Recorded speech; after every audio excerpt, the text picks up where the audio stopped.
détention de droit, les sujets de droit. Je vais partager donc cette session avec 4 intervenants, dont un en ligne. Donc notre première intervenante, ce sera donc déjà je partage cette session avec Maria Sapignoli, qui est aussi en ligne, qui est notre discutante. Maria Sapignoli est professeure associée en anthropologie à l'université de Milan. Elle a travaillé sur les droits des peuples autochtones à la terre et à l'eau en Afrique du Sud notamment, en particulier au Botswana. Donc nous sommes ravis de partager la session avec elle. Donc elle est ici en ligne. Et donc, nous avons 4 intervenants, donc 3 en présence et un en ligne. Tout d'abord, nous allons commencer donc avec Federica Falancia. Je précise que la session donc, sera enregistrée. Donc, Federica est juriste, anthropologue.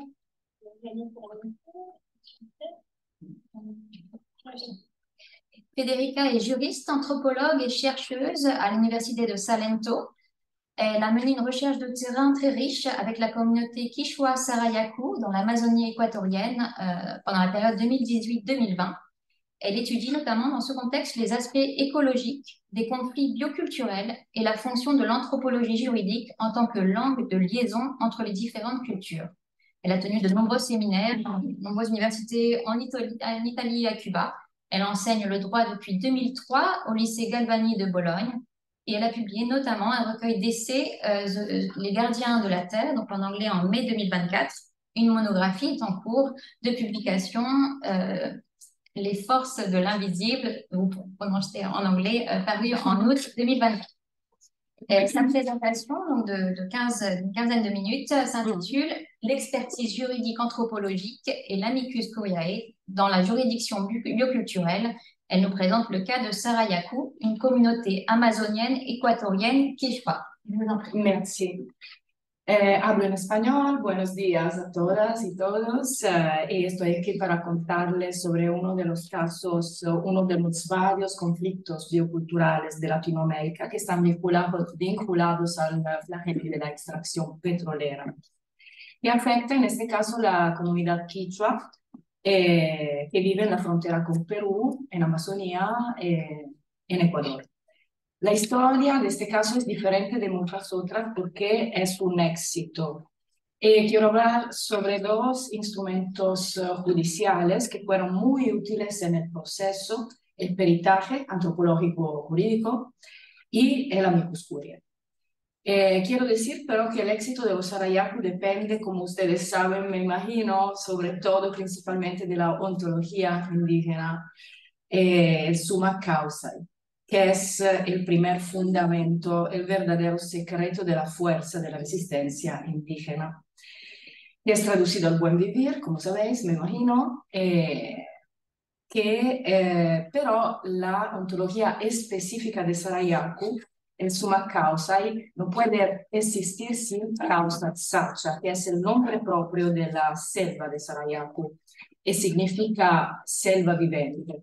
Taki es el idioma con el cual hablar con ella, y el yachay, el yachak, desde yachay, quichua, conocimiento, es el que puede hablar, puede hacer algunas notas para conocer a la comunidad. Entonces, causa sacha es un ser vivo, es amada y es la base necesaria por una economía diferente del modelo capitalista propuesto por Occidente, o sea, máximo beneficio con mínimo gasto. Ahora, las primeras diapositivas muestran el lugar donde se encuentra Sarayaku. Más adelante, porque aquí hay su macatale. Bueno, adelante todavía, ¿verdad? Ok, se llega a Quito, las primeras diapositivas, y luego se baja adelante hasta Canelos y luego en un jeep hasta Sarayaku. El viaje continúa hasta una costa llamada Puerto, y de ahí se aborda una canoa que tarda de 3 a 5 horas para llegar a Sarayaku, depende de cómo está el río.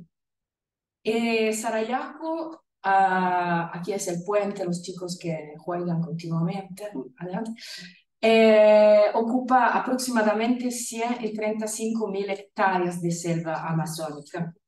está compuesta por 7 centros. Lo en amarillo es lo donde vivo yo cuando voy, pista, llamado pista porque hay una pista por un pequeño aéreo. Y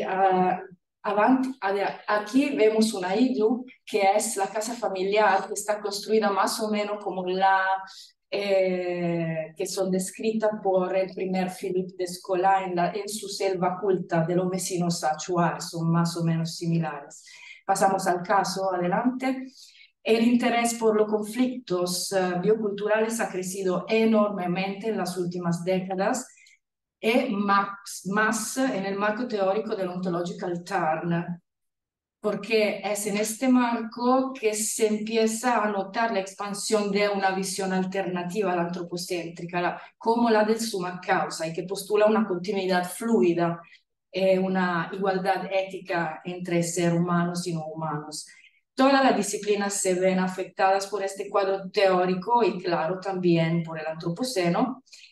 Así que también las ciencias duras como la biología, la física, todas, y también el derecho positivo, empieza a mostrar los primeros signos concretos de cambio. Desde la década de 2000 tenemos un punto de inflexión biocéntrico que hizo época. Una serie de sentencias y actos normativos reconocen a la personalidad jurídica de elementos naturales como el río Gange, Yamuna, el Himalaya, Wanganui, una parte de la Amazonía colombiana. Y en el 2022 tenemos la primera ley europea que reconoce que el Mar Menor en España, Murcia, es sujeto de derecho. Es claro que muchas veces estas sentencias han sido muy influenciadas por la matriz cultural indígena. Sin embargo, la vanguardia mundial la ostenta delante el Ecuador y Bolivia también, pero Ecuador más, porque al menos a nivel formal, porque incluye los derechos de la naturaleza, que la naturaleza es sujeto, incluida en la Constitución de 2008. E incluye también el summa causa entre los principios fundamentales. El caso Sarayaku encaja en este contexto de expansión biocéntrica por un lado y de corrupción por otro lado. A principios del siglo XX, cuando disminuyó la explotación del caucho, tomó relevo otra muy insidiosa, como sabéis, la extracción de petróleo. La zona más afectada en el Alto Amazonas es al norte, la zona del río Napo, la del autor Eduardo Con y de su selva pensante. Las petroleras al norte entran casi sin resistencia.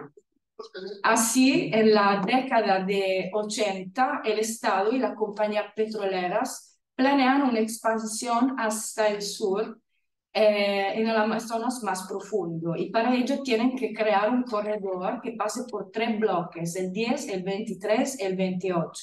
El bloque 23 en rosa está ocupado por los Araya y es el que está involucrado casi en su totalidad en la operación. Los Arayaco conocen las consecuencias de la civilización, decimos, en el norte, entonces se oponen a ella. La primera etapa, adelante, está en 89 con el acuerdo de Sarayaku, primera etapa de resistencia. El Estado y las empresas petroleras se comprometen a proteger la selva de Sarayaku, pero el Estado luego se retira porque dice que firmó bajo presión. De todos modos, son años de enorme movimiento indígena y logros. Y luego de la gran marcha indígena de 92, los indígenas obtienen la legalización de sus tierras y otras conquistas importantes como el derecho a la autonomía organizativa, un sistema de justicia autónomo interno, el derecho al consentimiento previo, libre e informado, que llamamos en breve consulta previa.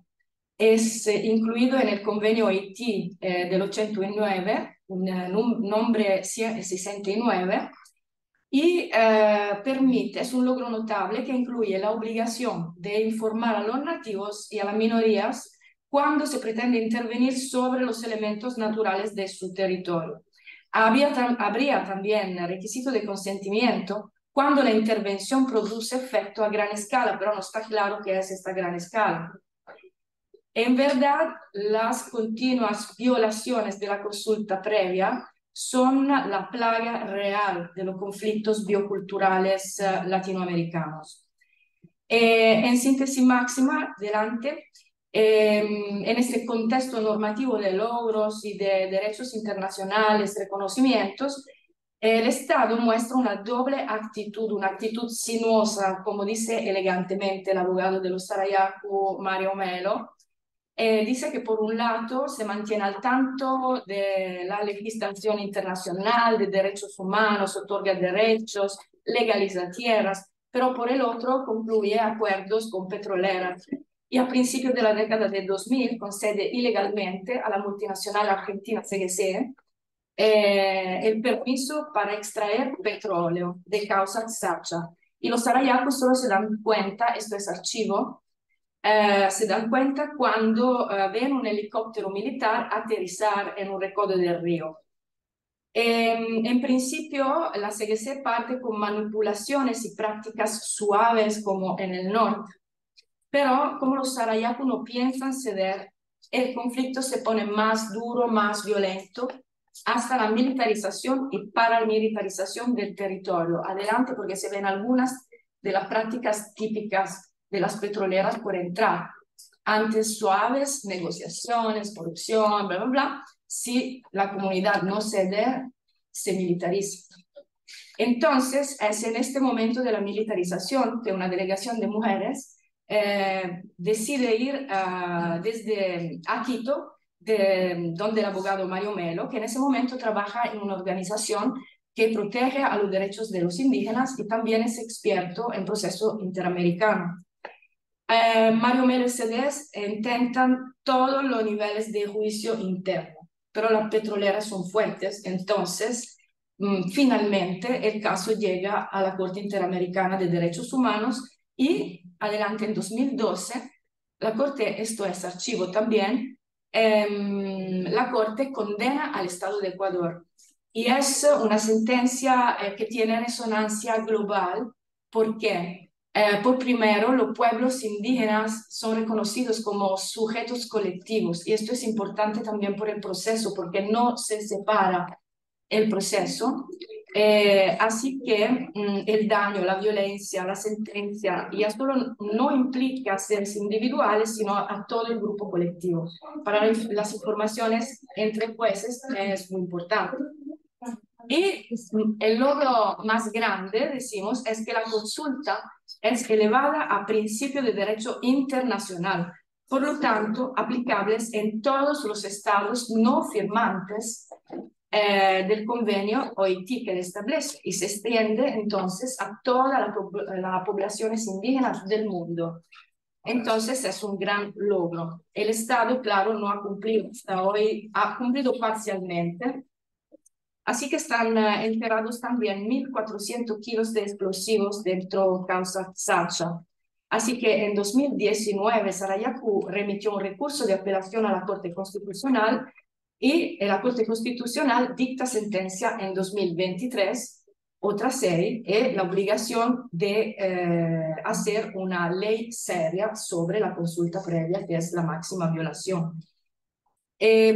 Adelante el proceso, como se ve, el caso Sarayaku es emblemático del encuentro de ontología antitéticas.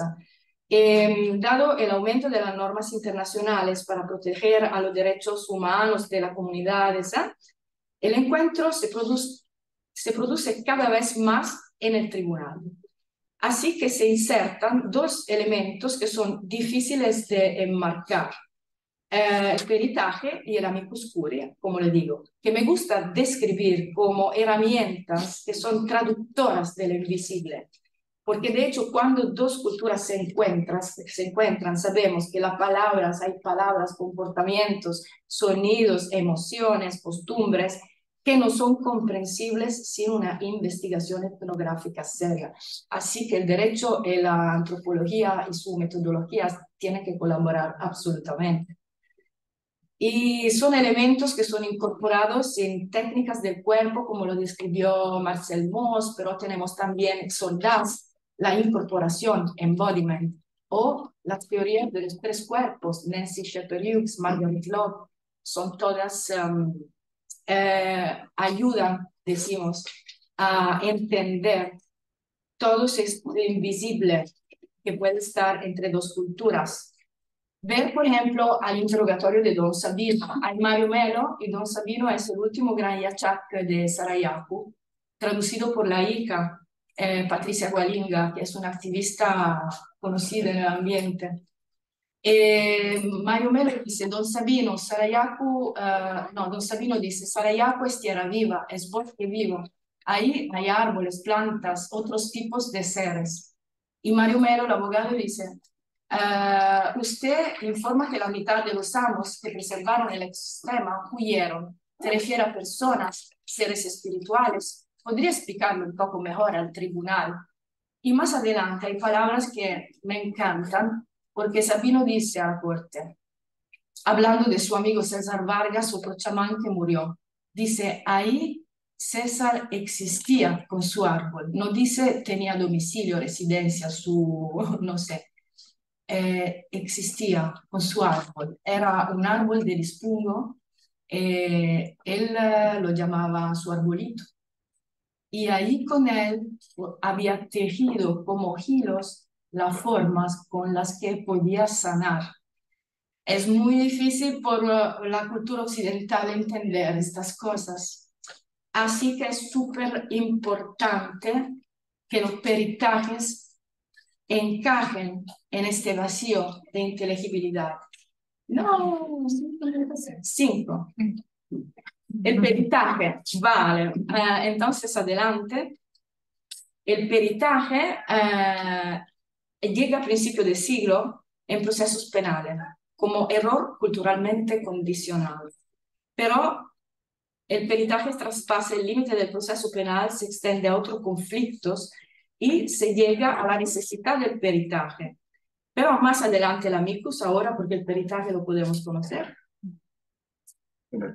El amicus, simpático, el amigo de la corte, es una figura que parece haber siempre existido, pero nunca ha sido bien delimitada y la definición más simple es la del tercero que interviene en el proceso para proporcionar información útil para la resolución del litigio.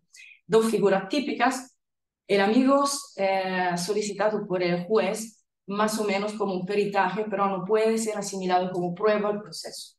El otra es la intervención espontánea, que reporta informaciones, errores desconocidos y eso. Lo cierto es que este instrumento es mucho más frecuente en el sistema de common law que en el de civil law y en los tribunales de Estados Unidos internacionales.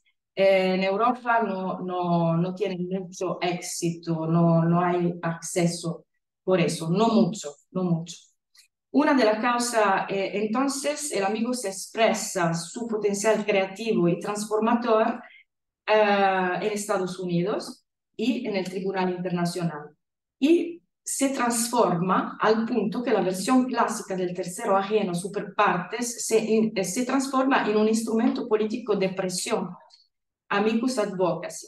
Una de las causas es la homogenización de la sociedad.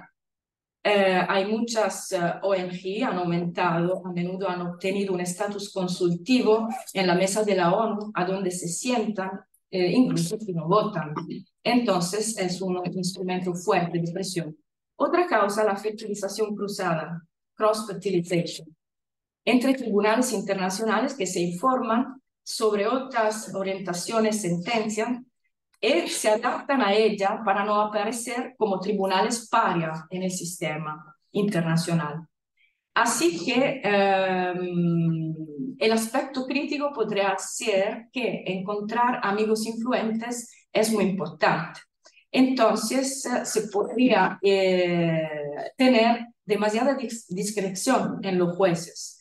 De hecho, la influencia es fuerte. Pensamos que el concepto de privacy fue inventado literalmente de la Corte Suprema del 1965 y la Corte declara que es literalmente adquirido por el amicus de la Unión Americana de Libertades Civiles. Así que podemos entender la influencia que puede tener en el proceso este instrumento. En este animado contexto podemos también enmarcar la sentencia Sarayaku. Claro, la base es summa causa, pero aquí tenemos amigos influentes, UNICEF, Amnesty International, una parte del mundo académico estadounidense, la Universidad de Yale, otras que ven, 8 informes antropológicos jurídicos, 6 comunidad Sarayaku, 2 por el Estado, 1 del Estado excluido por vicio de forma, que nos da el sentido de impunidad que tiene el Estado.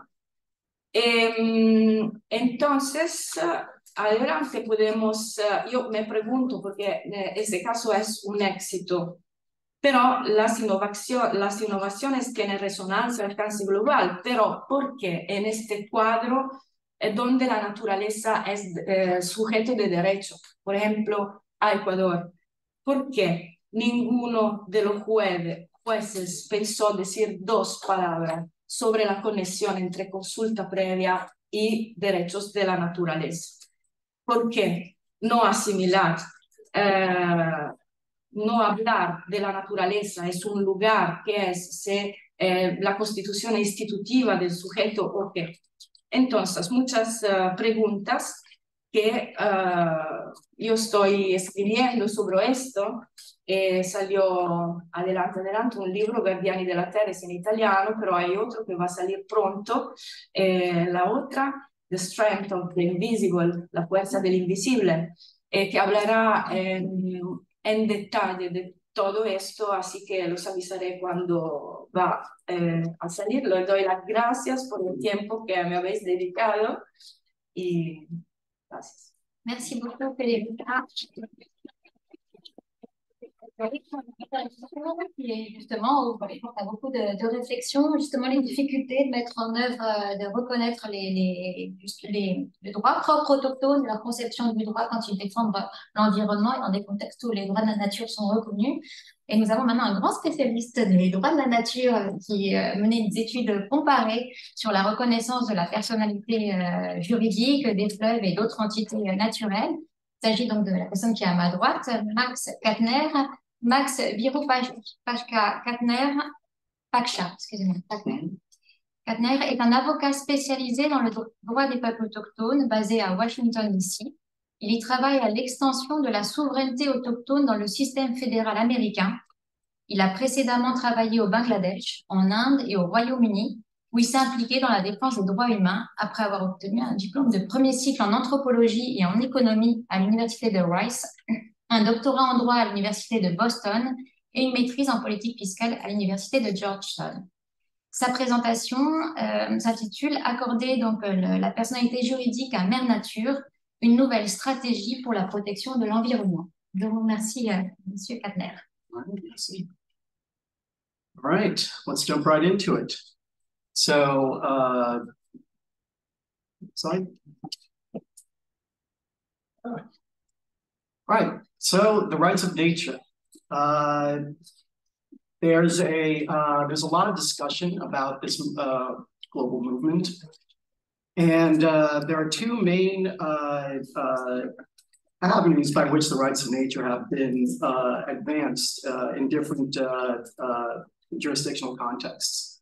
There's the application of legal personhood to entities of nature, as well as the granting of recognition of biocultural rights stemming from entities of nature.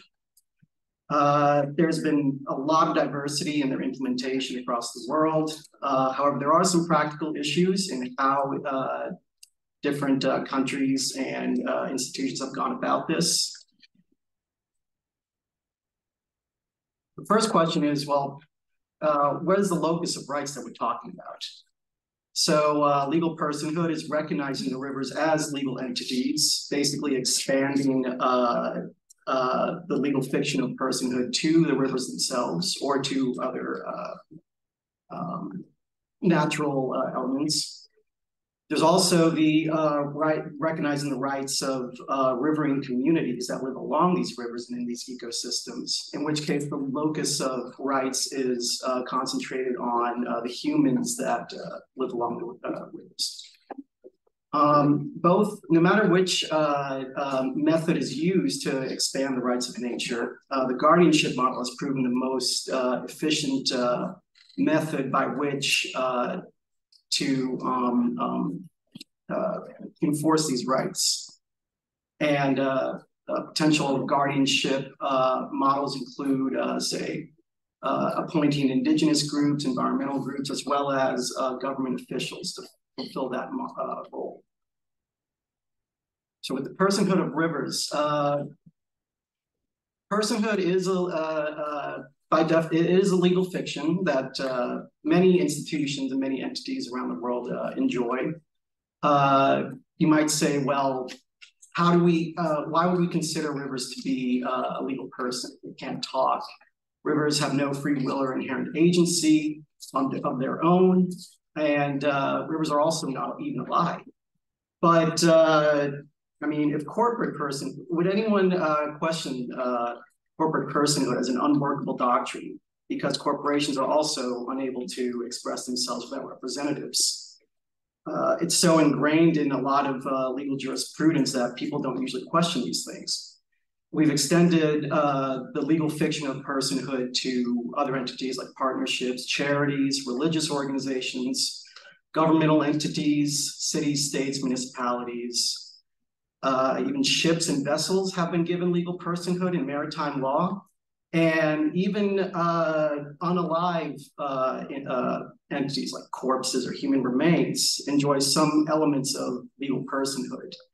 The point of this is that if we can indulge in fictional legal constructs for entities who benefit maybe exclusive slices of society, for example, corporate stakeholders, or people who have interests in certain human remains, for example, or the owners of ships. Why not extend this also to the environment, which you could argue the stakeholders of which are all of humanity? Apart from legal personhood, there's also the question of expanding biocultural rights and recognizing that human communities along ecosystems are living with dependent on river systems enjoy certain privileges and rights that extend from their relationship to the land. The Columbia Constitutional Court has been a real pioneer in this area. And basically has articulated various ways in which the collective rights of communities can be voiced and elaborated upon. They've made a legal nexus, a connection between the preservation of cultural identity and how that affects biological diversity through the maintenance of the land and such. And why are we doing this in the first place? Well, expanding the concept of legal personhood to natural entities empowers not only individuals and citizens of society to take legal action on behalf of environmental ecosystems. It's an alternative to waiting for the environmental harm to affect humans first and then ameliorate the damage after. This is kind of a reverse situation where by empowering entities of nature to be represented in legal systems around the world, we can ameliorate environmental harm before it happens or while it's in progress, or just avoid and prevent it entirely. It's just another forum or avenue through which it can work in tandem with the already established kind of environmental jurisprudence that exists around the world. There are various different implementation strategies that have been done across the globe. Some are top-down, such as through constitutional legislative reform at the highest level. Ecuador, Bolivia, Panama, Uganda are some of these nations that have enacted this. There has also been treaty negotiations at the highest level. for example, with the government of New Zealand, also in Canada and the US. There's also bottom-up movements and grassroots movements where if the top-down approach is taking too long or is too ineffective in the long run, local governments, municipalities across Brazil, US, there's also examples in Mexico, as well as Spain and the Netherlands, where more city or regional governments have been able to enact certain ordinances and municipal statutes to grant rights to local natural entities. There's also a strain of judicial activism in certain places where if the legislative option is not available, then there's the judicial options and trying to alter jurisprudence through the court systems of various jurisdictions. India, Bangladesh, Colombia, and Peru have had some examples of this. There are some practical issues that come up. One is standing and the question of who is liable for the effects of rivers on human communities. India has had an issue with this, whereas the Uttarakhand High Court ruled that the rivers Ganga and Yamuna enjoyed legal personhood. The Supreme Court of India overruled them, claiming that granting legal personhood was impractical, because who is going to be liable if the river floods and causes damage to people, or if people drown, if there was downstream pollution across multiple states? Does that mean that someone can go to Uttarakhand, where these rivers begin, and basically hold downstream communities accountable for this stuff?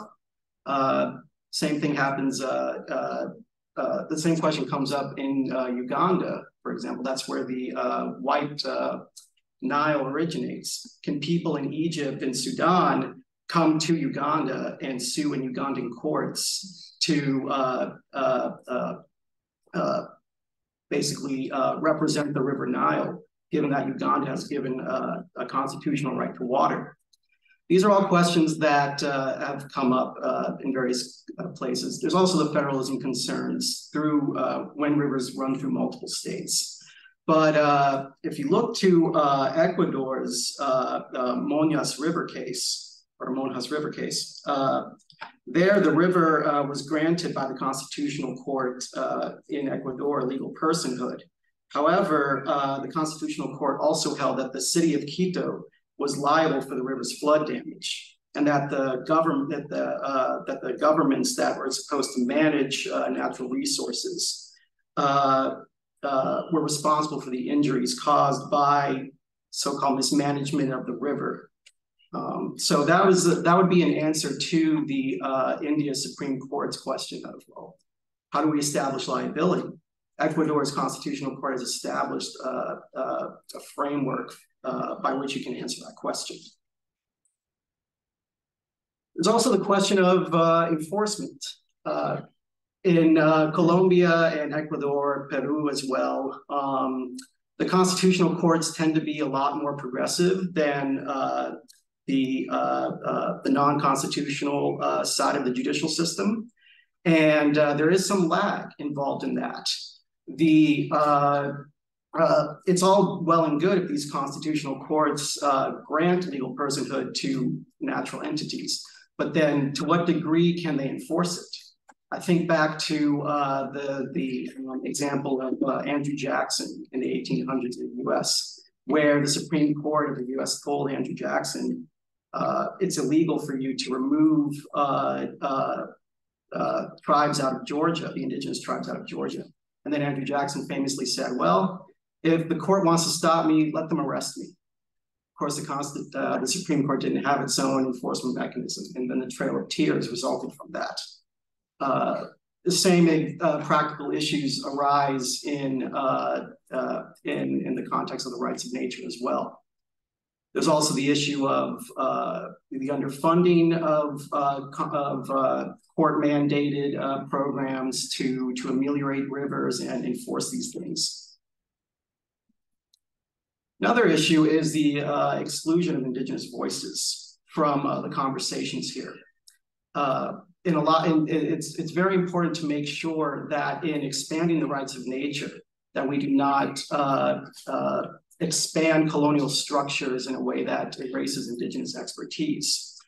The Colombian Supreme Court, for example, they did rule in favor of biocultural rights for the Amazon River. And it had very flowery language that said, like, all the inhabitants of the earth, descendants of current generations, are entitled to the right to enjoy life along the river. But in the decision, they had no explicit there was no explicit description of indigenous people, which is kind of alarming because 75% of the Colombian Amazon region is indigenous, comprising 162 resguardos, 64 specific communities. However, there was a correction done in the execution of the Supreme Court's ruling, where the federal government basically abided by their duty to consult with local indigenous populations and riverine communities, and incorporated them into the enforcement of the Colombian decision. In Australia, this has also come up as well. Even when negotiation and consultation can be successful, there's issues of whether the outcomes are justiciable, are ideal or not.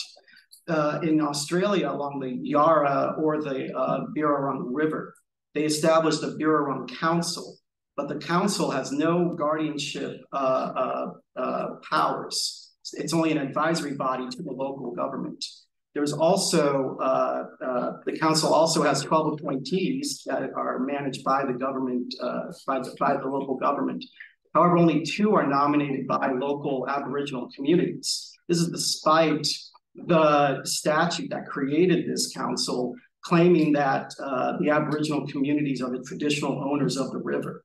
It's all good flowery language, but in practice, are they abiding by that? And are they honoring that? It's an important question, I think.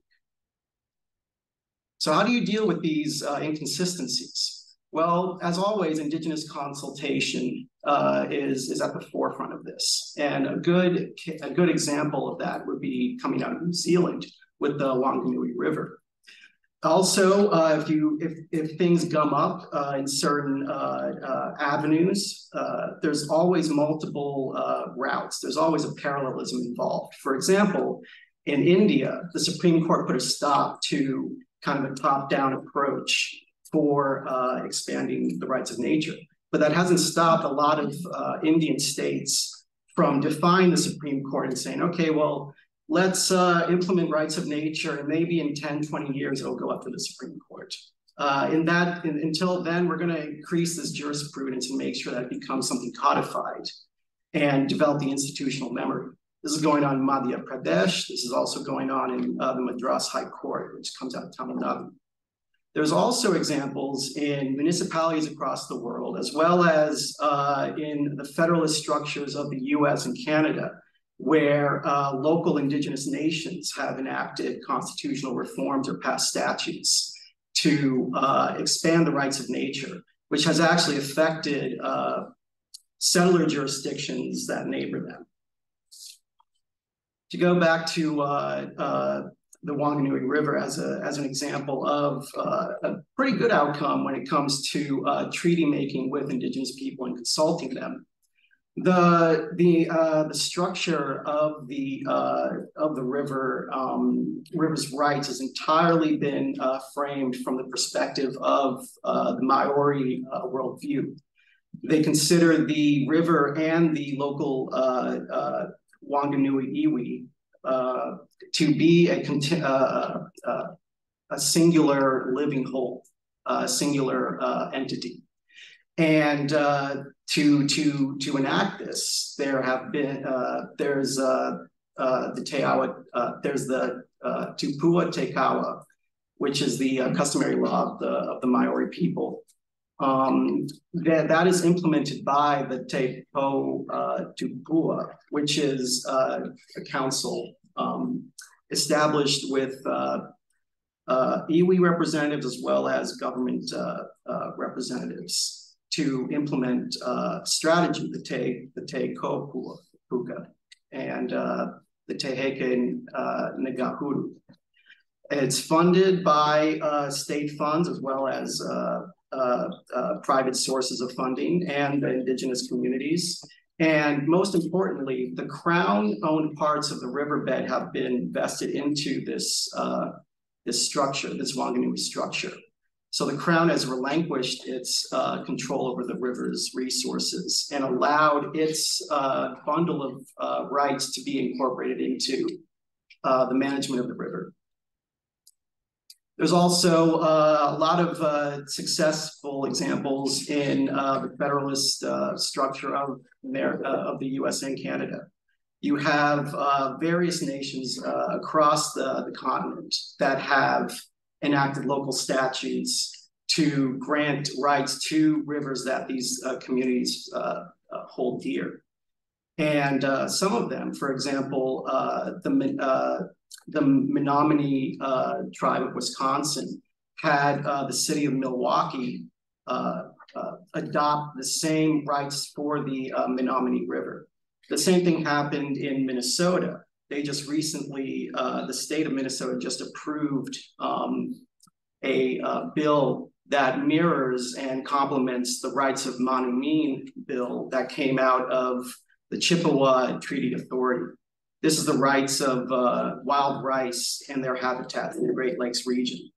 So these are examples of state and city governments that have looked to indigenous communities, said, "Oh wow, they actually implemented these laws and these regulations. Let's follow it. Let's build upon that."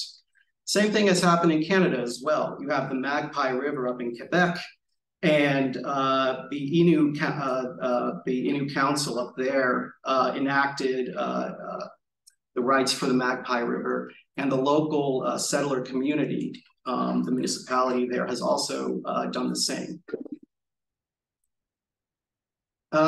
This has also happened in Brazil. There's the Komi Memem, or the Laje River in the state of Rondônia. You see the little box triangle there, or the little parallelogram there. That is the indigenous lands of where the Laje River flows through. Okay. And if you're curious about more, I'm happy to send you a copy of my paper as well as the slides here. Just get in touch with me by email or by WhatsApp over there. Thank you. Merci beaucoup, Max, pour cette très riche présentation et cette générosité aussi à nous permettre d'accéder à votre profonde étude, riche étude. Nous allons donner la parole désormais à Madame Alice Berriot. Alice Berriot est doctorante à l'UHESS de Paris, sous la direction d'Alexandre Sourayès. Sa thèse s'intitule « Caractéristiques et persistance des formes de pouvoir non centralisées de l'autochtonie amazonienne ». Je ne sais pas si c'est bien le titre, mais mécanique du contre-un et défense de la pluralité des subjectivités chez les Murui. Elle est cofondatrice également de l'association franco-colombienne IGAPO, qui vise à soutenir les projets et les revendications des communautés autochtones. Elle va nous présenter ici une communication intitulée « Communautés autochtones et guérilla d'Amazonie colombienne, un agonisme aux marges de l'État ». Et ça va nous donner une autre perspective en fait des formes de gouvernance du territoire, des gouvernances partagées en marge de l'État et avec plusieurs échelles de gouvernance et notamment des entités, des autorités non humaines. Donc je vous en prie, Alice, vous pouvez commencer. Merci beaucoup. Alors effectivement, ça va être un petit pas de côté sur la question de peut-être du sujet autochtone, avec peut-être pourquoi pas des traductions un jour dans le droit, qui est mis les les capacités de projection ni les compétences pour m'exprimer à ce sujet. En tout cas, effectivement, c'est un aspect de ma thèse. Je travaille sur l'organisation spécifique du peuple autochtone Murui en Amazonie colombienne. Et donc ça, c'est un aspect de ce travail qui sont les relations entre des communautés qui vivent dans une région extrêmement isolée, dite en zone rouge en Colombie, donc qui sont une zone qui est aux mains des groupes armés. Donc je vais commencer très rapidement par donner quelques éléments de contexte. Donc, on le sait, la Colombie présente l'un des plus longs conflits armés au monde, 75 ans, c'est le plus long avec la Birmanie, malgré de courtes trêves et quelques tentatives de négociation. Les deux principales guérillas colombiennes sont nées en 1964, ce sont les FARC et l'ELN. Donc les FARC assez célèbres depuis l'accord de cessez-le-feu en septembre 2016, même si effectivement toutes les factions des FARC n'ont pas déposé les armes. De très nombreuses autres guérillas et groupes armés paramilitaires sont nés après 1964 et continuent de se multiplier aujourd'hui. Donc la situation actuelle donne à voir de nombreux groupes armés qui luttent pour contrôler les différents territoires, et on le voit sur cette carte, principalement aux zones frontalières et en Amazonie. C'est une vision qui est extrêmement schématique sur cette carte, qui ne rend pas compte des multiples fusions et scissions des différents groupes qui ont des alliances très très volatiles et dont les nationalités et les obédiences politiques sont à la fois difficiles à identifier et pas forcément pertinentes comme catégorie d'analyse. Ce qu'il faut retenir, c'est que le territoire amazonien présente une topographie idéale pour toutes sortes d'activités illégales, quand on narcotrafic, orpaillage, trafic de faune, trafic de bois, des activités qui peuvent être dissociées ou combinées. Le couvert végétal très dense masque facilement les camps de base, les équipements, les laboratoires de fortune. Et évidemment, la présence de fleuves transfrontaliers et de nombreux affluents sont assez difficiles à contrôler et permettent le transport des hommes et des marchandises. Donc les autochtones, on le sait, constituent un grand pourcentage des défenseurs et défenseuses de l'environnement et des droits humains. Et de fait, sont souvent les premières victimes des conflits armés. Ils sont régulièrement déclarés objectifs militaires par les groupes armés. D'après le dernier rapport de Global Witness sur les assassinats des défenseurs de l'environnement, on voit que 9 assassinats sur 10 sont commis en Amérique latine. Plus d'un tiers des personnes tuées à l'échelle mondiale le sont en Colombie, qui détient un triste record malheureusement depuis de nombreuses années. Et la majorité des personnes tuées en Colombie sont autochtones. Et la Cour constitutionnelle colombienne reconnaît en 2009 qu'au moins 34 peuples nationaux sont menacés d'extinction physique et culturelle. L'Amazonie est considérée de manière générale comme une des régions les plus dangereuses au monde. Vous l'aurez compris, être autochtone amazonien en Colombie, vous êtes face à une combinaison de paramètres mortifères. Donc, outre les assassinats, notamment des défenseurs de l'environnement et des droits humains, il y a un certain nombre d'autres conséquences pour les communautés autochtones amazoniennes en Colombie, qui sont le recrutement forcé dans les groupes armés, notamment des jeunes hommes qui sont considérés comme assez précieux pour leur connaissance des territoires, le confinement forcé, les entraves à la libre circulation, notamment sur les fleuves, les intimidations, bien sûr, les menaces qui entraînent une autocensure et le renforcement de l'abandon institutionnel, qu'il soit étatique ou non étatique, les ONG et l'État se retirant généralement complètement de celles qu'on appelle les zones rouges. Donc, ce qui a de lourdes conséquences, évidemment, sociales. Et bien sûr, la contamination des ressources naturelles liées aux activités illégales, pensons à la contamination des fleuves au mercure. Je vais esquisser maintenant très très rapidement dans les grandes lignes les principes fondamentaux de l'organisation politique des Murui et de manière générale de la Gente del Centro, qui est un continuum culturel qui englobe plusieurs peuples amazoniens colombiens. Alors, il est très difficile de faire des généralisations sur l'organisation sociale, politique des peuples amazoniens.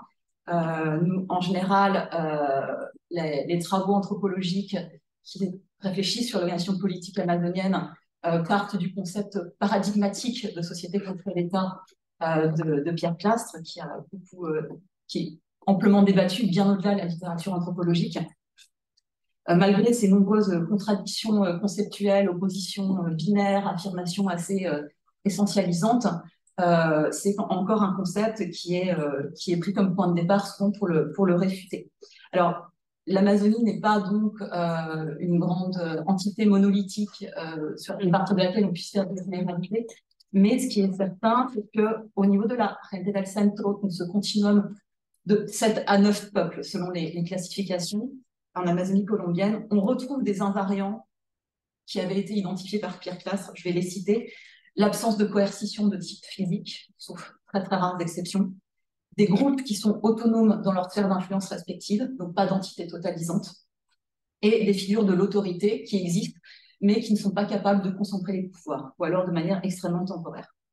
Donc cette communication s'appuie sur un travail de terrain et des entretiens auprès de membres de deux peuples qui se reconnaissent comme appartenant à ce continuum culturel de la gente del centro. Moi, j'ai fait mon terrain dans le resguardo de Puerto Sábalo Los Monos. Alors, c'est pas évident comme ça, j'ai pas fait une carte aussi détaillée que Federica, qui était extrêmement bien sur comment arriver jusqu'au resguardo, mais on est à 5 jours de pirogue du premier endroit qui commence à ressembler à un village, donc ils sont vraiment extrêmement isolés. Et j'ai également eu un entretien avec une personne du resguardo non Nuya de Villasul, qui lui est du peuple Muinane.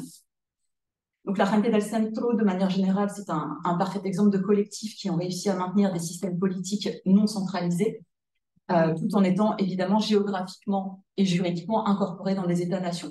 Moi, j'ai pas tellement envie de parler de société sans État, mais plutôt de socialité non étatique éventuellement, avec des modes d'organisation qui vraisemblablement sont hérités de la période précolombienne. Donc, ce qu'il faut retenir, c'est que le pouvoir fondamentalement est dilué au sein de la société Moroí, notamment, puisque je vais prendre cet exemple-là. On sait qu'une pluralité d'individus vont se voir confier dans la société Moroí une forme de pouvoir qui peut comporter des dimensions politiques, sociales, spirituelles, médicales, qui peuvent être cumulées ou dissociées. Donc, c'est-à-dire que, par exemple, une même communauté, c'est-à-dire, quand je dis communauté, c'est une unité spatiale et juridique telle que définie par l'État colombien. Une même communauté inclut généralement plusieurs malocas, qui sont les maisons communautaires. Chacune est placée sous l'égide d'un chef, tel que ça peut être traduit éventuellement en espagnol, Uruquimo en Moroí. Donc cet exercice atomisé du pouvoir coutumier, où il y a plusieurs malocas dans une même communauté, chacune sous la responsabilité d'un chef, c'est que chaque clan peut exercer une sphère d'influence propre et se trouve sur un rapport horizontal. S'ajoute à cette division d'autres figures de l'autorité traditionnelle, par exemple Nimadama, qui est le sage, généralement âgé, détenteur de nombreux savoirs, ou Laima, que souvent nous, on appellerait chaman. Des dénominations qui peuvent varier selon les collectifs. Et outre ces autorités traditionnelles, nous avons maintenant la présence de nouveaux chefs, pour reprendre l'expression d'un anthropologue français qui s'appelle Jean-Pierre Chaumeil.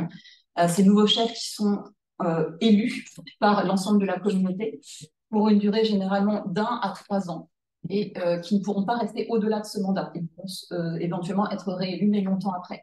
Ils sont choisis idéalement au sein de clans différents, voire rivaux, pour maintenir un équilibre des pouvoirs. Donc, ils sont généralement jeunes, parlent espagnol, puisqu'ils sont chargés en premier lieu de traiter avec les Blancs, comme cela m'a été expliqué. Et ils vont maîtriser un certain nombre de domaines, des questions juridiques, administratives pour la défense des territoires. Ils vont maîtriser un certain nombre de technologies, être capables d'utiliser un téléphone, etc. Et donc, ces nouveaux leaders, qu'on appelle IAIM, les IAIMA peuvent se voir renier par la communauté si celle-ci les estime indignes de leur mandat. Il y a un très très fort contrôle du corps social sur ces élus, puisque le principe de délégation, normalement, n'existe pas dans la culture moroï, c'est ce qui m'a été expliqué. C'est considéré comme un mal nécessaire pour aller traiter avec l'extérieur, avec l'État, avec les ONG, etc. Donc c'est un pouvoir atomisé qui semble actualiser ce qu'un autre anthropologue, Jörg Gaché, a appelé l'idéologie de la diversité. Je ne vais pas m'étendre plus, n'ayant pas le temps de le faire, mais je pense que rien que le concept peut donner à réfléchir. En tout cas, il a vocation, visiblement, c'est mon hypothèse, à empêcher la concentration du pouvoir. Donc, maintenant, ce qui nous intéresse, c'est quel est l'impact de la présence des groupes illégaux sur le territoire des Moroïs, puisque ça influe une nouvelle dynamique en marge de l'État. Donc, on l'a vu, outre la nécessité de composer avec un État de type westphalien, les autochtones amazoniens doivent, pour une grande partie d'entre eux, composer avec les acteurs illégaux qui occupent le territoire. Alors, en l'occurrence, dans le Caquetá, où j'ai fait mon terrain, c'est une dissidence des FARC qui détient le territoire. C'est ceux que vous voyez en rouge, donc tout le long du fleuve Caquetá, c'est le front Carolina Ramirez. Et bon, il y a d'autres groupes qui sont présents dans la zone. Il faut retenir aussi que chaque groupe armé a des connexions avec le narcotrafic et avec leur paillage illégal, puisqu'il y a un système d'impôt, en fait, qui est toutes les activités travaillent main dans la main, les groupes armés prélevant un impôt sur leur paillage et sur le narcotrafic. Donc, bien sûr, la mainmise qu'ils exercent sur les territoires fait d'eux une menace pour l'intégrité physique des habitants, mais également pour la construction culturelle et politique des peuples.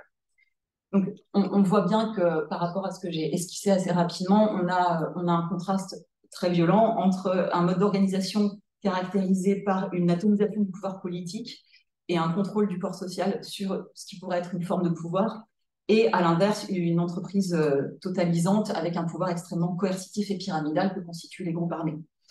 Alors, de fait, effectivement, la mainmise est réelle. Les groupes armés distribuent régulièrement des instructions écrites dans les resguardos qui restreignent fortement les libertés des habitants, des interdictions de circuler sur le fleuve, interdiction d'avoir un téléphone satellite.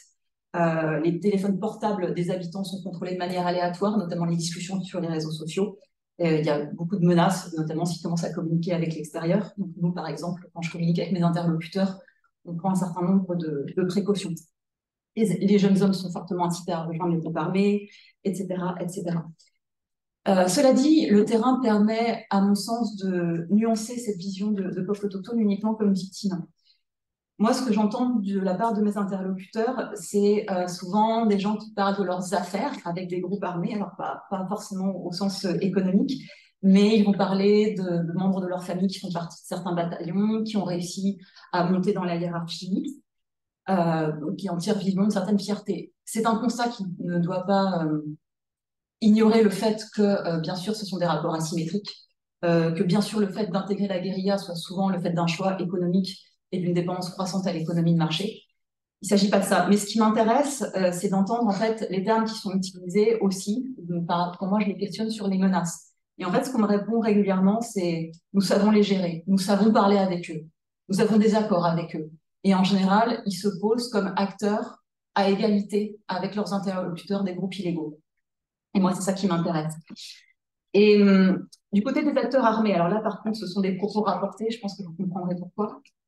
Mais on m'a fait part, les interlocuteurs Mouroui m'ont fait part d'une sorte de code d'honneur qui serait plus ou moins observé par les groupes armés, certes très facilement rompu si jamais quelqu'un venait leur mettre des bâtons dans les roues, mais en tout cas qui existe.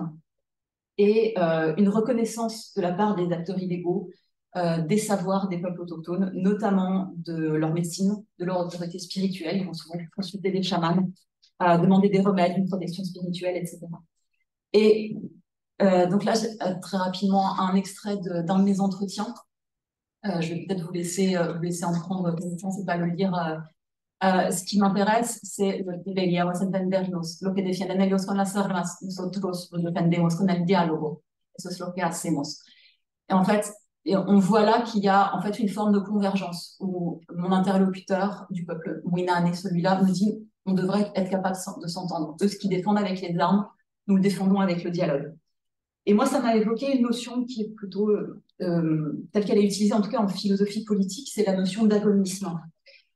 Par rapport à l'antagonisme qui, lui, consiste toujours dans la philosophie politique à créer une zone d'exclusion dans laquelle il y aura une frontière assez nette entre le nous et les autres, l'agonisme, lui, accepte d'inclure l'autre, malgré les dissensions, les oppositions de point de vue. Je cite Chantal Mouffe, qui a proposé donc cette définition, cette opposition entre agonisme et antagonisme. La dimension antagoniste est donc toujours présente dans l'agonisme, mais elle est mise en scène à travers une confrontation dont les procédures sont acceptées par les adversaires. L'agonisme n'empêche pas la production de rapports hégémoniques, mais l'hégémonie qui est instaurée, dans le cas présent, ce sont les groupes armés, qui ont un rapport hégémonique en leur faveur. Cette hégémonie est toujours le produit d'une combinaison temporaire de contingences qui mène à un moment ou à une forme de sédimentation, mais contingences qui sont toujours susceptibles d'évoluer. Et s'il n'y a pas de véritable consensus, dans le sens où il n'y a pas, les forces en présence ne sont pas égalitaires, en tout cas, la situation est temporaire et mouvante, par essence. Donc, en fait, ce que les autochtones nous proposent ici sont des scénarios de rencontre en faisant le choix de toujours considérer l'autre, de ne pas le maîtriser, de ne pas chercher à l'éliminer purement et simplement. Donc, quelle que soit la cause d'une potentielle convergence, aussi partielle et fragile soit-elle entre autochtones et groupes illégaux, que ce soit idéologie ou intérêt économique, il semblerait que nous ayons la manifestation d'une forme d'agonisme.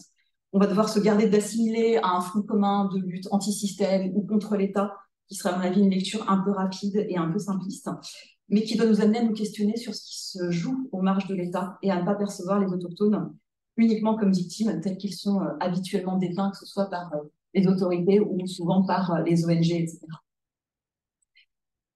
Donc une dernière photo pour conclure, pour montrer une des cérémonies qui a lieu tous les soirs, dans lesquelles sont justement discutées les affaires de la communauté, y compris les questions politiques ou les questions qui menacent directement leur territoire, comme justement les groupes armés. Et pour terminer, je citerai l'anthropologue Marco Tobon, qui nous dit que l'autochtone face au conflit n'est pas qu'une victime, il est également sujet collectif et protagoniste de son histoire. Il affirme sa différence de manière positive, volontaire, et donc nous devons prendre en compte cette agentivité, mais aussi ses ressources culturelles. On a parlé de dialogue, enfin mon interlocuteur mentionnait le rôle du dialogue. La parole chez les Murui est absolument centrale et il parle souvent de palabra de vida, la vida étant en fait tout ce qui permet la reproduction de la vie sociale, de la vie biologique, du territoire, de ce que nous appelons écosystème, etc. Donc, pour eux, l'autre n'est pas un ennemi à abattre, je vais reprendre les termes de Chantal Mouffe, mais un adversaire dont l'existence est légitime. Ce qui me paraît intéressant peut-être, et là encore, je manque des compétences et des capacités de projection, mais nous avons peut-être une proposition de paix alternative qui émanerait des territoires autochtones amazoniens, dans un conflit qui est aussi long et complexe que celui de la Colombie. Qui émanerait de personnes de terrain, et puisque finalement ce que nous montrent les gens de la Capital Centro, ce que me disent tout le temps mes interlocuteurs, le but n'est pas de vaincre, mais de vivre. Et c'est là le scénario de rencontre qui est proposé par eux. Je vous remercie de m'avoir écouté. Merci beaucoup, Alice. Vos travaux de terrain approfondis qui nous donnent vraiment une connaissance très fine et travaux de terrain de la personne qui agit en justice et qui analyse cette situation sur tous les continents. Donc maintenant, nous allons accueillir Marco Aparicio qui est en ligne. Donc, je vous remercie d'ouvrir votre micro. Je pense que les droits sont ouverts pour partager. Vous pourrez partager votre écran. Donc, Marco, nous avons la chance de l'avoir parmi nous à Paris, fin de journée probablement. Il va intervenir actuellement donc en ligne. Marco Aparicio est professeur de droit constitutionnel à l'Université de droit de Girona. Et il est coordinateur du programme de doctorat universitaire en droit, économie et entreprise et coordinateur d'un programme doctoral conjoint en droit, économie et entreprise. Il a aussi mené très mobilisé, très impliqué dans la mobilisation sociale et politique, dans la défense des droits des migrants, des droits des collectifs des peuples autochtones, des droits collectifs des peuples autochtones d'Amérique centrale et du Sud. Donc, Marco Aparicio, donc nous vous laissons la parole et nous vous remercions donc de partager votre écran. Merci beaucoup, bonjour a tous. Bueno, pasaré al español, que me va a resultar más cómodo, aunque entiendo bien el francés y el inglés, si no os importa. Creo que estamos preparadas para el interdialectos idiomático. O sea que muchísimas gracias por recibirme, por permitirme participar de este modo, aunque lo mejor es la presencialidad por múltiples razones, porque no solo se transmiten ideas, sino que se transmiten también emociones y sentimientos que en forma online es más complicado de poder llegar, pero bueno, llegaré esta noche, mañana estaré por la mañana, no tenía más disponibilidad, lo siento. He podido seguir las intervenciones, bueno, me han parecido pues, muy interesantes, trabajos muy bien orientados a temáticas que son absolutamente necesarias hoy en día. Mi intervención tiene relación con estas reflexiones, pero quizás en los últimos tiempos me estoy situando en una dimensión más diríamos, de hipótesis política, ¿no? Aunque mi trabajo es un trabajo de análisis jurídico constitucional, pero seguramente porque llevo ya muchos años trabajando estas cuestiones, he necesitado en los últimos tiempos trasladar un poco la discusión a una dimensión más de reflexión política, diríamos, ¿no? Y cómo las herramientas jurídicas y algunas de las demandas y reivindicaciones que se traducen jurídicamente participan de esta hipótesis, ¿no? De esta propuesta de configuración de la convivencia social humana y con la naturaleza, ¿no? Eh, y es ahí donde sitúo yo una reflexión que intenta poner en relación, intenta alimentar las sinergias y no las diferencias entre tres ámbitos, que son ámbitos de reivindicaciones sociales, colectivas, y también últimamente son ámbitos donde hay reconocimiento jurídico claro, que son los derechos colectivos, los derechos de la naturaleza y el derecho del común o lo común. Esos tres ámbitos que están siendo desarrollados, ya digo, desde distintas perspectivas, como reivindicaciones sociales, pero también están teniendo algún tipo de acogida normativa en distintos ordenamientos, desde mi punto de vista, no se están interrelacionando lo suficiente. Y eso creo que genera un problema que es en realidad, debilitar cada uno de esos tres ámbitos, ¿no? Lo común, los derechos de la naturaleza y los derechos colectivos. Esta reflexión también tiene que ver, y la propuesta que hago, está en un texto que se ha publicado recientemente, que compartiré ahora aquí por el Zoom. Tiene que ver con también un recorrido previo de algunas personas que nos dedicamos al análisis de los derechos humanos en general, y de los derechos constitucionales en específico, que es una constatación sobre la fragilidad o el cansancio de los derechos, ¿no? De qué manera el discurso de los derechos en los últimos décadas ha venido siendo desgastado por distintas razones, pero sobre todo por una realidad contundente de vaciamiento de su sentido, de su eficacia, de su capacidad de incidir en las relaciones de poder y, por tanto, ya no solo de frenar las amenazas, sino idealmente, los derechos deberían servir, además de frenar ciertas amenazas, deberían servir para transformar las relaciones de poder y evitar que las amenazas sobre las necesidades colectivas se sigan dando. Pues el cansancio de los derechos, la fragilidad que han demostrado en distintos espacios, no solo en el sur global y en todas las condiciones que en el sur global se dan para que los derechos no puedan incidir en las vidas de las personas en situación de mayor vulnerabilidad, sino también en el norte, a partir especialmente de la crisis del 2008 en adelante, se ve con mucha claridad de qué manera los derechos dejan de ser útiles cuando son más necesarios, ¿no? Cuando enfrentamos situaciones de crisis como la crisis social que se derivó especialmente en los países del sur europeo a partir del 2008. Frente a ese cansancio de los derechos, una necesidad o bien de abandonar el discurso y dedicarnos a otras cosas, que también es una opción, no la descarto, o de tratar de rearmar ese discurso, de reconfigurar su sentido, sus parámetros y desde dónde actúa. Y es ahí donde eh, a mí me sirve el recorrido previo que tengo en materia, sobre todo de derechos colectivos de pueblos indígenas, para insistir que la fragilidad de los derechos en realidad es el síntoma y no la consecuencia, y es el síntoma que nos explica que hay una fragilidad de los sujetos. Cuando estamos ante derechos frágiles, en realidad estamos ante sujetos frágiles que no son capaces, no pueden armar procesos de movilización, de organización suficientes como para exigir el cese de las amenazas sobre sus necesidades, ¿no?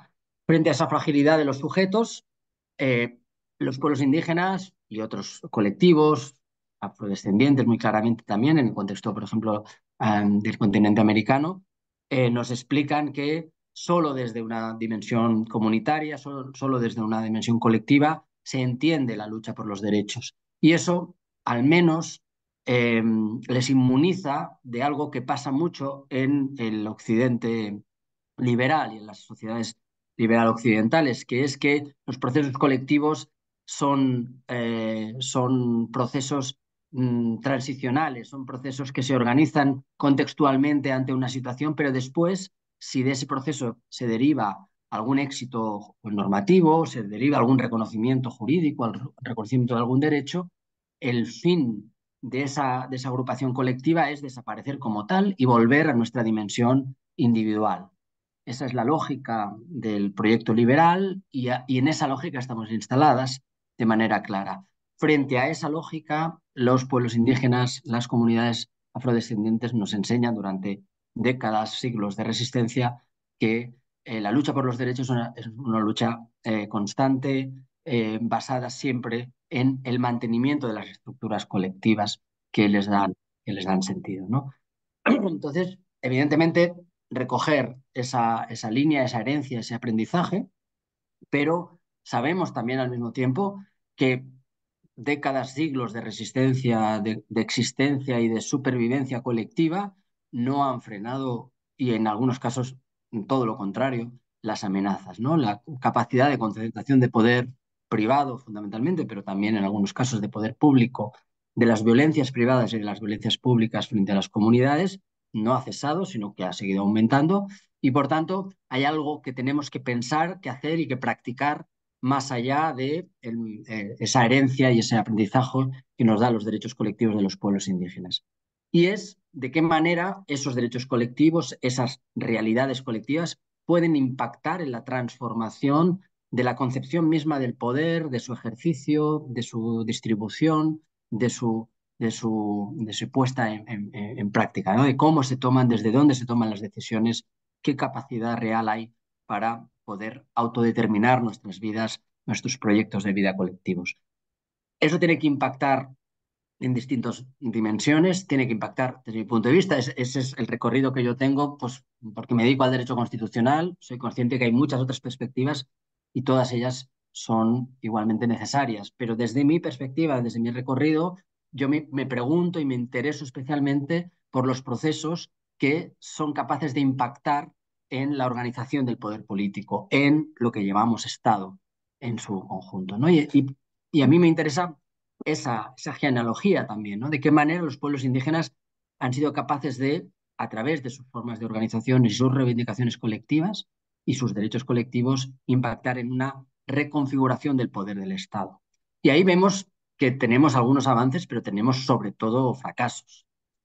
Todo el constitucionalismo de los años 90 en América Latina, ¿no? Desde la Constitución del 91 colombiana, pero incluso antes desde la brasileña en adelante, por incorporar también a Brasil, son avances interesantes. En muchos casos, por primera vez, se da cuenta de la diversidad cultural existente en el país. Por primera vez se reconoce la existencia de sujetos colectivos diferenciados de la sociedad mayoritaria, pero en buena parte de los casos siempre bajo un patrón llamado multiculturalismo liberal que trata de aprisionar esas realidades en una posición instrumental respecto de la autonomía individual, en una posición de subordinación o de infraordenación jerárquica respecto de los derechos individuales, un poco en la línea del pensamiento del multiculturalismo liberal, muy, muy vivo y muy impactante en los años 90, ¿no? El constitucionalismo de la plurinacionalidad comunitaria, diríamos, y de la interculturalidad, es decir, Ecuador y Bolivia, 2008-2009, dan un paso más allá, ofrecen paradigmas en parte distintos, son paradigma también Estado liberal y derechos liberales y ubicación de los pueblos indígenas en una lógica de defensa de sus intereses frente al Estado en una lógica liberal, pero a la vez también abren la puerta a otros paradigmas, ¿no? Creo que el Ecuador, de una manera más articulada respecto de distintas temáticas, y ahí está la centralidad de los derechos de la naturaleza y, por tanto, una apuesta por una reconfiguración ontológica del sujeto de los derechos, y eso no es menor. Y Bolivia, quizás con más énfasis en la subjetividad colectiva de los pueblos indígenas a través del reconocimiento de la centralidad de su papel teóricamente, desde el punto de vista de la dimensión normativa o constitucional. Sabemos que luego en la práctica eso dista de estar realizado. Pero en el caso de Bolivia, el paradigma de la ubicación que tienen los derechos colectivos, el derecho de libre determinación, y especialmente el artículo que yo considero más importante de todo el reconocimiento, que es el artículo 32, numeral 5 de la Constitución boliviana, que es aquel que dice los pueblos indígenas originarios campesinos tienen derecho a que sus instituciones formen parte de la estructura central del Estado, de la estructura general del Estado, si no recuerdo mal. el derecho de los pueblos a que sus instituciones sean Estado. Ese es, desde mi punto de vista, el gran cambio de paradigma constitucional, político-constitucional de la Constitución boliviana, que no está en otras constituciones. Hay avances, por tanto, no voy a desarrollar más eso, lo tengo escrito en algunos lados y luego hay tiempo para el debate, me encantará matizar si es requerido. Hay avances, sin duda, no podemos decir que no ha pasado nada desde el informe Martínez-Cobo del 86, el convenio 169 del 89, todas las reformas de los 90, las constituciones ecuatoriana y boliviana, la declaración de 2007, la jurisprudencia de la Corte Interamericana, etcétera, etcétera, para hablar solo del continente americano. Pero desde mi punto de vista se demuestran claramente insuficientes. Hay una ausencia de capacidad de desmontar las estructuras de dominación colonial que permanecen, no diré que intactas, pero permanecen demasiado vivas en la capacidad de la desposesión, de la expropiación y, por tanto, de la continuación del ciclo de acumulación capitalista global. Darme un segundo porque me estoy quedando sin batería. No yo personalmente, porque todavía no, pero sí en la compu. ¿Me dais un minuto? Quedarían 2 minutos. Vale. Después, no sé si puedes pensar también en cómo concluirnos Sí, mientras y ya cargas. concluiré conectando esto con derechos de naturaleza y lo común y ya cierro. Vale, un segundín, por favor.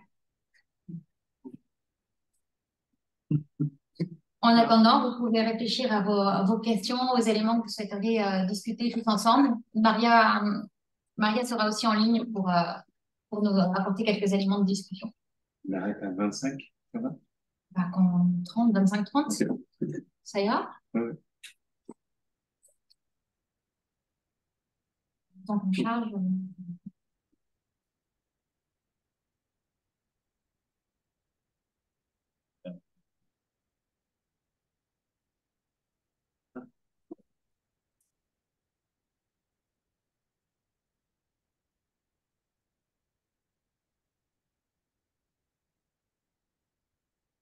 De acuerdo.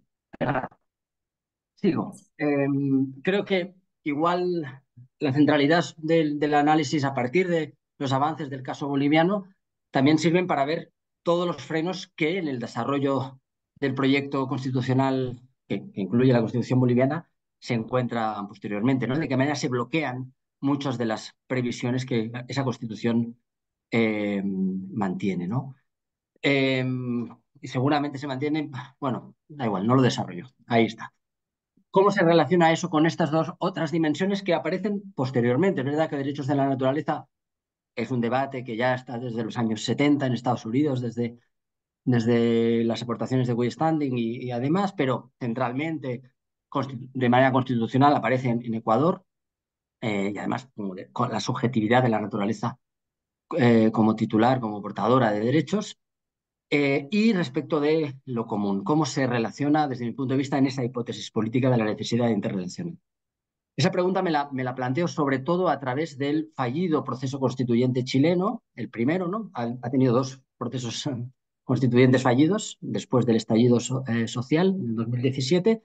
En el primero, que como supongo que recordaréis o sabéis, pues era el que ofrecía, ¿no?, una transformación del marco constitucional más en términos de interculturalidad, plurinacionalidad, con un reconocimiento central de la autodeterminación de los pueblos indígenas, entre otros elementos. Es muy interesante cómo ese proyecto de constitución, que fue sonoramente rechazado en plebiscito, incorpora la noción de los bienes comunes, pero lo hace de una manera especialmente problemática desde mi punto de vista. Es interesante que lo haga, pero lo hace de manera problemática, porque lo hace en términos, en realidad, de una nueva forma de construcción de un poder estatalizado, jerarquizado, de control sobre los bienes comunes. Si nos fijamos, ahora no me da tiempo de desarrollarlo, pero en los artículos que lo establecían, en realidad finalmente era otra forma de patrimonio público, sin ningún tipo de referencia a la base de lo común en la hipótesis política transformadora, que es no hay común sin comunidad. Es decir, es la existencia de comunidades activas que de manera permanente son capaces de como mínimo cogobernar, cogestionar recursos, necesidades, servicios que son entendidos como comunes, como bienes comunes. Eso no está presente para nada en esa Constitución y no casualmente los pueblos indígenas vieron con en Chile, con muchísimos reparos y muchas desconfianzas esa cuestión como una nueva amenaza a sus derechos colectivos. Por tanto, en la Constitución chilena, lejos de que lo común sirva como un elemento para reforzar y para ampliar la transformación conceptual, ontológica del sujeto, de los procesos políticos y demás, se establece como un elemento en contradicción con los derechos colectivos. Y respecto de los derechos de la naturaleza, puede pasar lo mismo dependiendo cómo se articulen. Yo ahí señalo, y solo lo señalo para ir cerrando, que en realidad desde mi punto de vista lo más interesante y donde deberíamos poner más el énfasis en los derechos de la naturaleza es en la forma de gobernanza que se diseñe para su efectiva protección. Me parece igual muy importante la transformación cultural, mental, la ontológica, ¿no? el rechazar la dimensión antropocéntrica, etcétera. Y la ecologización del derecho, le podemos llamar también. Eso es fundamental, eso es una transformación necesaria en contexto de colapso ya abierto en nuestras realidades, ¿no? Pero desde un punto de vista jurídico-político, creo que donde hay que poner el énfasis es en qué maneras de gobernanza se atribuyen a ese reconocimiento de la naturaleza en su conjunto, de determinados ciclos vitales o fenómenos naturales, como lo queremos llamar, como titulares de derechos. Lo importante ahí es esas formas que determinen que solo desde del protagonismo comunitario, de la colectividad en sus distintas dimensiones, se concibe jurídicamente esa protección especial a través de la subjetivización de un río, de un glaciar, de un páramo o de la dimensión del ciclo vital que queramos señalar. Por tanto, la subjetivización colectiva está en la base de las reivindicaciones de derechos colectivos, obviamente de los pueblos indígenas, está o debe estar en lo común. No hay común sin comunidad y lo importante del acompañamiento jurídico-político de lo común es asegurar las condiciones para que la comunidad tiene los sujetos colectivos que tienen una determinada necesidad amenazada, están en posición, en agencia para poder decidir y como mínimo cogobernar, cogestionar las necesidades que les afectan, y los derechos de la naturaleza igualmente no tienen sentido si no se refieren a sujetos colectivos, comunidades específicas que devienen, por tanto, parte esencial, necesaria de la gobernanza, de la adhesión y de la protección de sus ciclos vitales y, por tanto, de su preservación, restauración y demás, ¿no? Esa es la hipótesis política, eso lo tengo explicado un poquito mejor que lo que he podido hacer en estos minutos en un texto que ahora os voy a compartir, y si hubiera algún tipo de pregunta o de cuestionamiento estaré encantado de contestar. Muchas gracias por vuestra atención. Merci beaucoup, Margaret. Si mettre dans l'espace de discussion, comme tu le suggères le texte que tu souhaites partager. Et je pense que tu as fait le lien justement entre les trois communications en pointant la problématique de cette gouvernance d'un commun transculturel. Et je vais enfin laisser la parole à Madame Maria Sampignoli pour qu'elle puisse discuter avec nous, présenter son point de vue et ses questions sur cette question. Merci beaucoup. Hi, hello, good morning, everybody. And I apologize if I cannot stay with you so much because, you know, I had to go at 10:15. So, but I would like to thank you for your very rich presentation. I have actually a lot of comments that I prepared, but I will not be really able to read now for question of time. So I just think that I can condensate all of the presentation with one question that I will kind of ask to the participant. So in a way, from all your listening to you, remind me the usual kind of thing about the Janus phase of law and how it works that can empower and also, sorry, there is something, can you hear me? Yes, it's okay. Sorry, because something came up in my screen. Okay, so so this kind of idea of Janus face of law that and the way it works that can empower but also disempower indigenous peoples in several ways. So my question is like how legal processes of what some scholars have called the juridification of nature. So exactly what we are talking about. So this juridification of nature through its technicality, the engagement with what for indigenous people are colonial infrastructure and system and require pattern of engagement, including, for instance, the engagement with external experts, such as anthropologists, can impact indigenous sovereignty and self-determination. So it's really general question, but to me, you know, we saw a bit that from Max, for instance, it shows us the benefit, but also the potential dangers of for indigenous people, you know, in engaging with the legal personhood of nature framework, you know. Federica also, she has underlined, for instance, the importance of anthropological engagement in court in this kind of context, for instance. And Alice reminds us in a different kind of context, but the importance of considering the indigenous agency, even in context of extreme violence, you know. And Marco finally has kind of raised question and reflect on how indigenous people as collective subject have impact the structure of the state in simple, very, I'm sorry if I misrepresent and synthesize too much, but, you know, just to, so the question, coming back to my previous question, I leave you the floor, and I hope the question was clear. If it's not clear, I can try to reformulate, but this is my intervention. Thanks.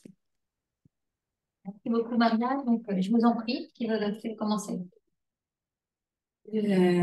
Si he bien entendido, pregunta cómo las intervenciones externas pueden modificar o impactar sobre la soberanía de los indígenas. Bueno, depende de cómo se interviene, depende de cómo se interviene. Yes, sorry, I just interrupt you. For instance, in your case, in the I was just curious in this Amico della Corte, Amicus Curiae. Exactly. Sì. In that way, how does it work, the collaboration, in your experience, really, the collaboration between the anthropologists, indigenous groups that work with, and the judge, or just, I was just curious to know more also. Yo personalmente soy investigadora de campo y muy poco de mesa. Así que la colaboración funciona porque el antropólogo conoce a la comunidad y, por ejemplo, es la comunidad que hace la invitación, te invita a redactar.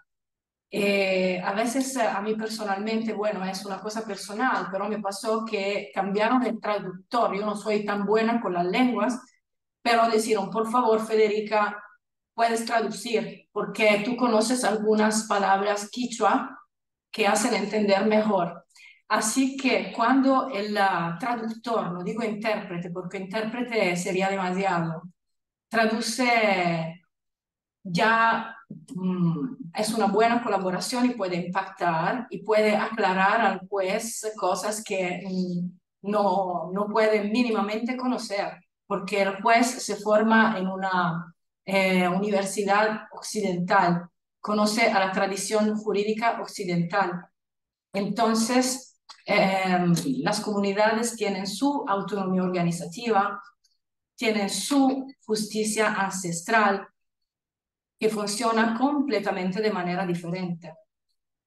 Y, por ejemplo, cuando son cultos, muchísimos, lo que yo conozco, conocen a nosotros y a ellos. Nosotros no conocemos a ellos. Y a veces cuando hablan, alguien habló, cuando hablan y hablan de derechos y utilizan palabras estatales, es por hablar con nosotros. Así que puede ser que por ellos derecho no existe. Por ejemplo, el Sarayaku Así que yo me imagino que el antropólogo, una persona que se involucra en una investigación de campo, puede ser muy importante, un muy importante traductor, un anillo de comunicación. Si la comunidad quiere, invita o esto. Pero puede ser, por ejemplo, en el caso de Sarajevo, pasaron muchos amigos de universidades o esto que ni conocían, entonces eran amigos de derecho, sobre todo de universidades de Law. Los peritajes son más finos, son derecho y conocimiento de la cultura, de una ontología específica, porque cada comunidad tiene la suya. Y esto. No sé si contesté, sí. Sí, ¿alguien más? Max, do you want to? Maybe if you could rephrase the question again, or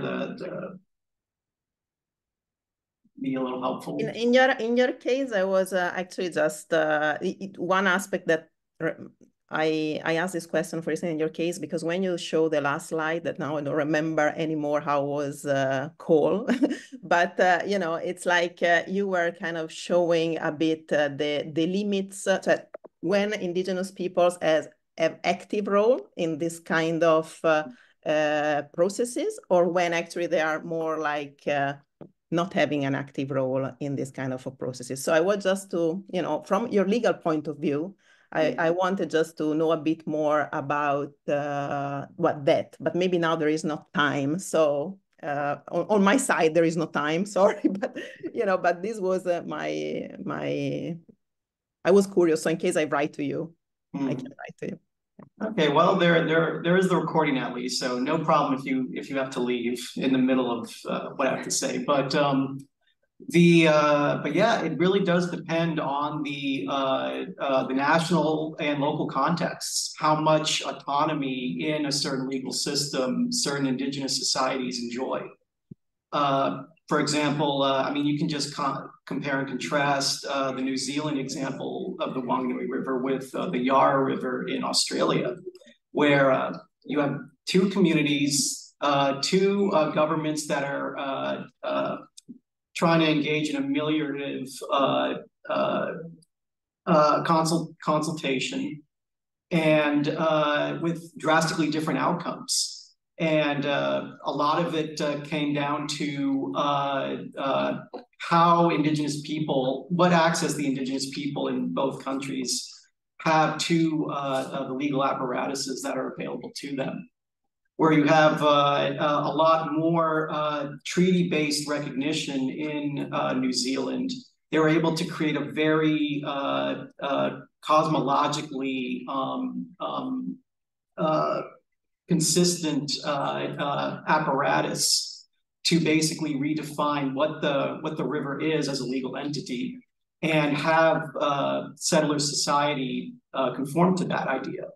In Australia, where there's a lot less indigenous sovereignty granted to the various Aboriginal groups, there's it's a little more limited what they can do. The Australian, the local government of Victoria only gave, it did give voice to the indigenous people, but it gave not only an equal, but a greater voice to industrial interests, agricultural interests, settler society interests. And they explicitly also put into the statute that, the Aboriginal communities are the traditional owners of the river. But then there are two other sections that say, well, we also acknowledge the importance of the river for the European communities and post-European communities, the Asian and African immigrants who have come there too. And it's kind of odd that they are specifying these various hierarchies in that sense. You can compare that to the federal systems in Canada and the US, where there is a high degree of autonomy through the domestic dependent nations in how they can create their own constitutions, have their own court systems, and they have utilized that to a great degree to develop the idea of legal personhood to the point where it's influencing settler society nearby. But compare that to, say, I don't know, indigenous people in Russia or indigenous people in China, where it's a very top-down approach, and their voices are essentially silent when it comes to their indigenous values on value of the land and how they see the land. So it really does depend on the political context, and it varies greatly. And you have to kind of go through with a fine-toothed comb to kind of see, like, okay, where is there leeway or flexibility for indigenous people to kind of grapple with the echelons of power that are available to them. Latin American nations, I mean, the ones that signed on to the jurisdiction of the Inter-American Court, there's, I mean, because of that supranational entity, there's a lot of interesting jurisprudence coming out of that indigenous people have definitely grasped onto to kind of guide constitutional reform there. So I don't know, it's really fascinating. It really is the multitude of ways in which you know, this is going about. Merci beaucoup, Max, pour ces éléments. Marco aussi voulait réagir. Sí, muchas gracias. María se tiene que ir, no pasa nada. Sorry. Yeah, but I try. No I hay wait problema. 3 minutes, try. Bueno, no muy rápido. No, creo que es una pregunta central y básica. Yo creo que nos la tenemos que hacer siempre esa pregunta. Se la tienen que hacer las organizaciones indígenas en cualquier proceso, se la vienen haciendo desde siempre. Esta pregunta no es nueva, esta pregunta se da siempre, también se dio cuando empezaban a juridificarse los derechos colectivos de los pueblos indígenas. La consulta previa, evidentemente, ¿no? ¿Merece la pena utilizarla? No. Sabemos perfectamente que la mayor parte de las ocasiones, la consulta previa es un mecanismo, no es un derecho indígena, es un mecanismo de legitimación de un proceso de desposesión. Y los pueblos indígenas tienen que, en su contexto, con las herramientas y con los apoyos que tengan, decidir si van a usar ese espacio o no, o a lo mejor no tienen otro remedio, y va a ser un riesgo siempre. Lo que hay que hacer desde el análisis académico, científico, es tener esa pregunta central siempre y tratar de, con el máximo rigor posible, saber que esa pregunta va a ser necesaria siempre, y también de la reflexión. Es decir, no caer, que eso lo hacemos mucho los juristas especialmente, en constantes fetichismos jurídicos, ¿no? Y sobre todo cuando aparecen nuevas conceptualizaciones o nuevas institucionalidades, como por ejemplo los derechos de la naturaleza, ¿no? Ahí nos vamos todos corriendo a reflexionar y a escribir sobre los derechos de la naturaleza, que es el nuevo fetiche al que nos sumamos de manera casi masiva y acrítica. Eso no hay que hacerlo, hay que ir con mucho cuidado y hay que poner ese conocimiento o esa reflexión al servicio de procesos colectivos, que serán quienes decidan si lo van a usar, cómo lo van a usar, en qué sentido, sabiendo que siempre, durante toda la historia, pero especialmente en este momento de nuestras vidas colectivas, hay que arriesgar. Yo creo que no podemos no arriesgar. Es decir, para mí no es una opción, una opción meramente defensiva, meramente conservadora en ese sentido, ¿no? De conservar determinadas pírricas victorias. Hay que arriesgar, y eso va a suponer, evidentemente, retrocesos seguramente en algunos procesos. Yo digo como posición intelectual. Luego las organizaciones son las que tienen que decidir, y si no quieren arriesgar, evidentemente nadie les podrá decir que no lo hagan. Pero como posición intelectual hay que arriesgar. Recientemente, antes de ayer, me consultaron para un proyecto de reconocimiento de derechos de la naturaleza en las Islas Canarias, ¿no? En el archipiélago. Y con muchísimas dudas jurídicas, competenciales, conceptuales y demás. Y las respuestas que les habían dado la mayor parte de profesores eran, bueno, esto no se puede hacer, esto es muy complicado, esto es contrario a ta. Y mi respuesta era, sí, todo eso son problemáticas, pero todas todas y cada una de ellas se pueden tranquilamente superar desde una conceptualización jurídica transformadora. No hay ningún problema para hacerlo.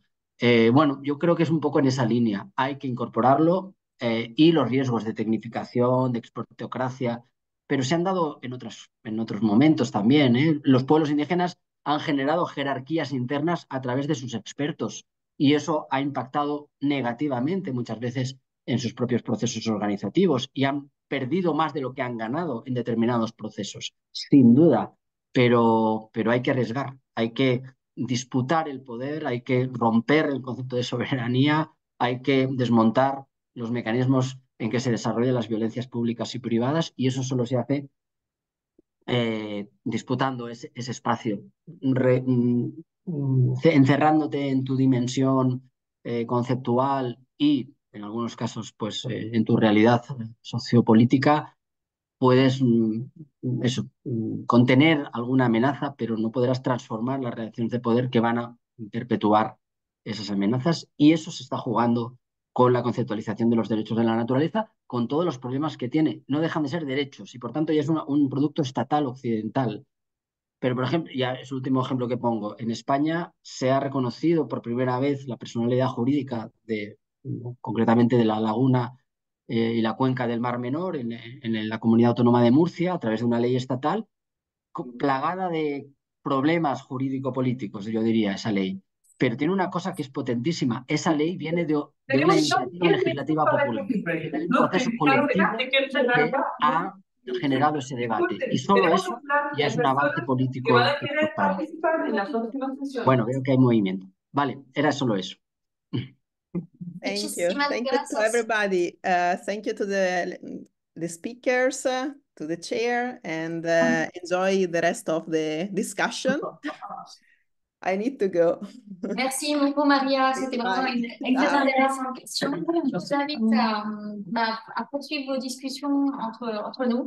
On se voit pendant 2 jours. À Marco, on vous souhaite bon voyage et on aura plaisir à discuter avec vous dès que vous serez sur We asked Marco just to repeat the last part because when people came in to the year, he was talking about the Mar Menor and what the consequences very briefly. Bueno. ¿Está bien? Sí. Es que, tenemos que dejar la aula. Mañana nos buscamos. Pero mañana siguen conversando. Muchas gracias, Marco. Gracias.